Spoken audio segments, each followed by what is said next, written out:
The Genuine Article. Discussion and commentary based on articles from JACC. Hello, my name is Sanjeev Narayan. I'm an associate editor of the Journal of the American College of Cardiology, and it's my pleasure to be here today to discuss the paper, The Left Ventricular Dominant Form of Arrhythmogenic Cardiomyopathy, with the senior author of the manuscript, Dr. William McKenna, who's the clinical director of the Heart Hospital at the University College of London Hospital, and also Dr. Jeffrey Safitz, who wrote an accompanying editorial in the same issue of JACC, who is professor of pathology at Harvard Medical School. Gentlemen, welcome. Thank you.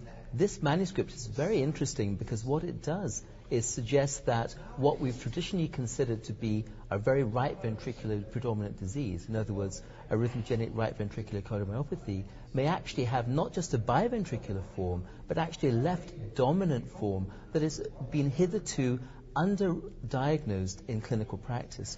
Dr. McKenna, could you discuss the rationale behind your study and its findings? There are individuals within families who carry disease-causing genes for arrhythmogenic right ventricular cardiomyopathy, who in actual fact do not have predominantly right ventricular disease, but actually have left ventricular disease. So they have T-wave inversion inferiorly and laterally in 2,3 AVF, V4 to V6. They have arrhythmias which have a morphology consistent with a left ventricular origin, and then on investigation with imaging, in some of the individuals in the particular family where we first noted it, echo was entirely normal, and MRI was normal apart from late enhancement. So the late enhancement appeared to be the earliest manifestation in terms of the imaging of disease.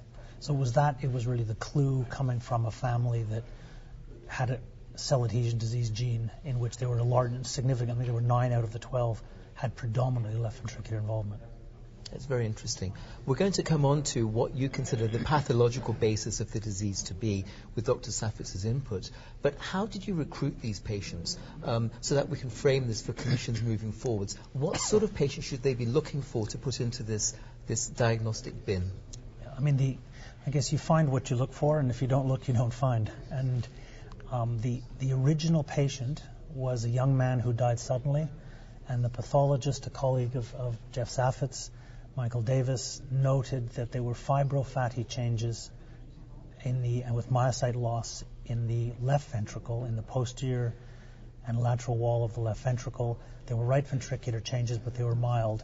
And he wrote in 1991, is this some form of left ventricular arrhythmogenic right ventricular cardiomyopathy?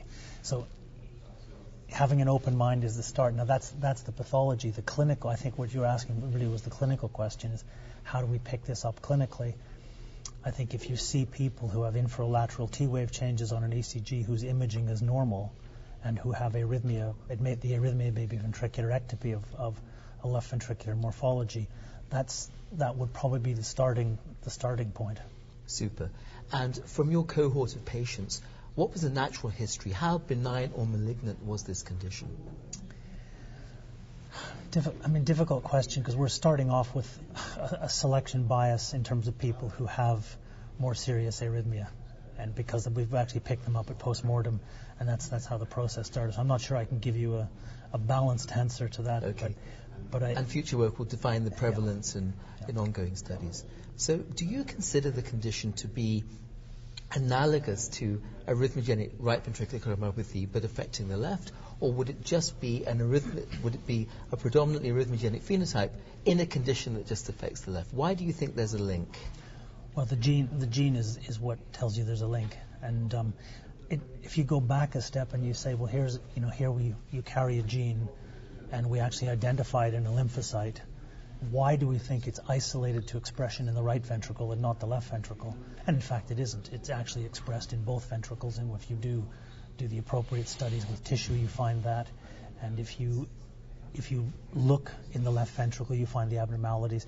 That data has been there in the pathology literature going back 15 and 20 years. The Padua group described that most of their deceased patients have significant left ventricular involvement, and it's there clinically if you look for it. So I don't think it's a surprise, and I think it's part of the spectrum of arrhythmogenic right ventricular cardiomyopathy. It's a little bit, we have a problem with terminology. We've got hypertrophic cardiomyopathy or hypertrophic cardiomyopathy without hypertrophy.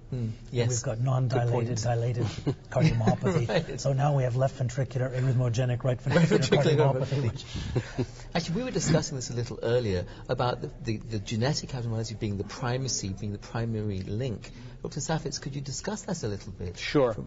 I think if you look at the history of how we ascertain the cardiomyopathies, the story has been that we focus on what is probably a dramatic presentation of one component within a spectrum, and we focus on that. So clearly, I think in the case of arrhythmogenic right ventricular cardiomyopathy, the initial studies were focused on patients who presented with dramatic right ventricular involvement, which tended to perhaps obscure consideration of the left ventricular involvement.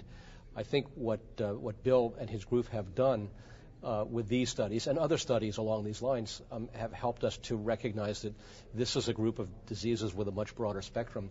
And as in the case of the hypertrophic cardiomyopathies, once you discover a set of disease genes, it tends to broaden the horizons, and you begin to recognize other disease manifestations attributable to the same class of mutations. So clearly, I think we've entered that phase in the study of this form of heart muscle disease, and I think increasingly the genetics will drive the ascertainment of the disease, and I think we are going to have a much broader perspective on a group of diseases. I think they're all related diseases, even though they may be manifest clinically and pathologically in diverse forms. That's very interesting. And that leads on to something, again, we were discussing just before the session, that your cohort, Dr. McKenna, actually had some patients with idiopathic interstitial myocardial fibrosis and patients with myocarditis.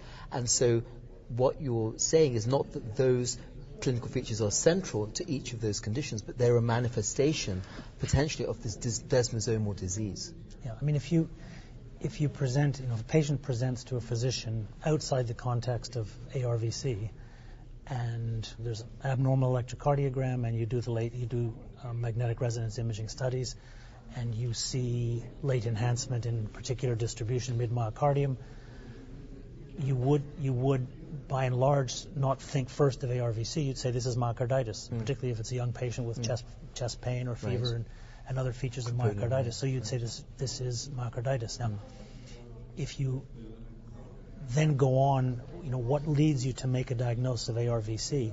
It's if there's evidence of disease in the family, if there's anything of a familial nature, if it's long-standing, and also the clinical course, because myocarditis will have a particular clinical course. That said, myocarditis is the inflammatory phase of the acute cell lysis and repair process.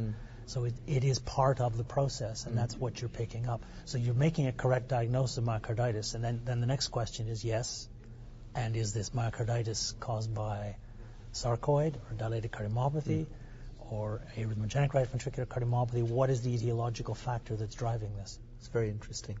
And that leads actually quite nicely onto the a very important sort of final topic, and that is, how would the clinician, faced with an individual with left ventricular features, be they ECG T-wave abnormalities, be they perhaps some PVCs with a right bundle morphology, how would the clinician address that patient? What diagnostic testing, if any, would you recommend, and what therapy? Yeah. Age is very important. So if you're seeing someone with these features, abnormal ECG and arrhythmia on Holter or clinical arrhythmia, and it's a younger person, and you don't have an obvious cause, you probably, almost regardless of age, you probably have to exclude coronary disease. But having done that, whether that's exercise, perfusion studies, or coronary arteriography, having done that, you still are left with abnormalities which you need to explain. And I think, I'm not sure who said it, but I think every patient deserves a diagnosis. So you need to go on to the point that is reasonable to make a diagnosis. And in a young person, when you see those changes, I think the starting point is to assume that this is incomplete, and this, I'm assuming the echo is normal, that this is incomplete disease expression of one of the inherited arrhythmias or cardiomyopathies. But this is abnormal. It's not something that you've explained by the routine testing. And at that point, I would start looking at the family in very simple ways, like a family history. A good family history is a poor man's gene test, so start with a family background. And again, very simply, is electrocardiograms. If that's the phenotype, that electrocardiograms in parents, siblings, is again a very cheap and easy way, and it's something that can be done across the country and faxed or scanned on and emailed to you. So it doesn't require a lot of expensive or fancy tests. What would be your threshold for cardiac magnetic resonance? Well, if you have something that suggests that this could be right ventricular cardiomyopathy. Now, I guess in practice we all end up with sort of, it's like when we're out of ideas and bereft and there's no more tests to do, we end up doing the next test. And I guess one of the downsides of the approach that I'm recommending is that it certainly will increase the number of MRIs that get done. But that has been so far for us a sensitive tool for picking up early disease before there were structural and functional abnormalities during routine evaluation from echo MRI. And that's late gadolinium enhancement, not in the endocardium. Right. Super. Yeah. Mid-myocardium. Epi and mid-myocardium. Super.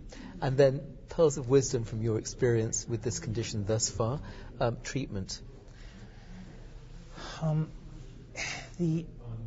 I would treat it much the same as we manage the ARVCs, in that if you have symptomatic arrhythmia or arrhythmia associated with sustained arrhythmia associated with impaired consciousness, I think there's clear algorithms for those. But in the absence of either symptomatic arrhythmia or what you would term prognostic arrhythmia, I would follow and monitor whether you start a beta blocker as part of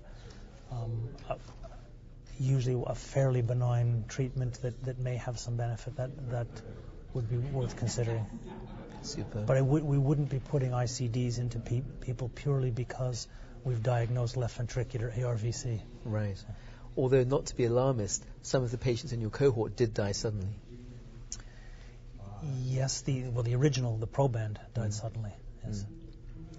But he had recurrent syncope. And so would meet the criteria he for would a have high met the risk. criteria. Yeah.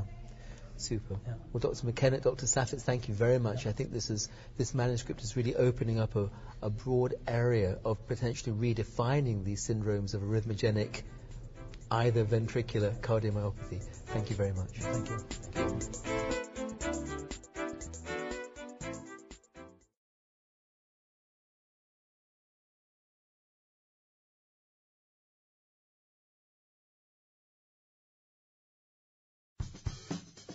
Have a question or comment about a CVN story? Send us an email at cvnfeedback@acc.org.